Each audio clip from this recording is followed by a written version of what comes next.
Узяць пагранічную брэсцкую крэпасць армія вермахту планавала за лічаныя гадзіны. Але фартэцыя мужна абаранялася больш за месяц. Зубачоў, Гаўрылаў, Фамін. Памяць пра подзвіг герояў даніна павагі ў 75-ю гадавіну вызвалення Беларусі. Мы стараемся ко всем нашим мероприятиям привлечь молодежь как не стороннего наблюдателя, а как участника. После митинга, который мы сегодня хотим провести и высказать слова благодарности героям-пограничникам, будет экскурсия для всех по Брестской крепости, чтобы все могли посмотреть, послушать и вспомнить о героическом подвиге пограничников и белорусского народа в годах Великой Отечественной войны.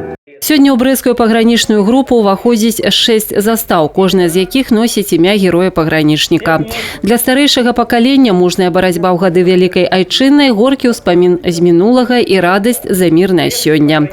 Для Мікалая Мельніка сённяшняе мерапрыемства падвойная ўрачыстасць.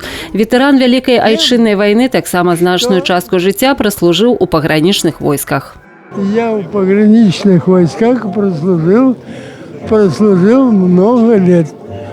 Только в Брестском пограничном отряде 10 лет я был начальником политического отдела.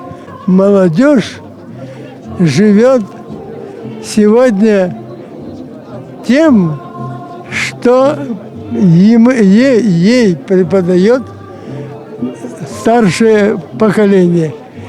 И есть все основания надеяться, что наша молодежь нас всегда будет поддерживать. Для сучаснай моладзі подзвіг пагранічнікаў не проста сторонка военной истории краины. Брестская крепость является любимым местом для меня, и каждый раз, когда я сюда прихожу, я прочувствую те переживания людей, которые там были. И я очень рада, что наши люди помнят и каждый раз собираются в такие дни, чтобы вспомнить о том, что было раньше. Рэспубліканская акцыя «Мы памятаем» аб'ядноўвае не толькі людзей розных пакаленняў. Гэта магчымасць аб'яднаць эпохі, каб назаўсёды захаваць гістарычную памяць.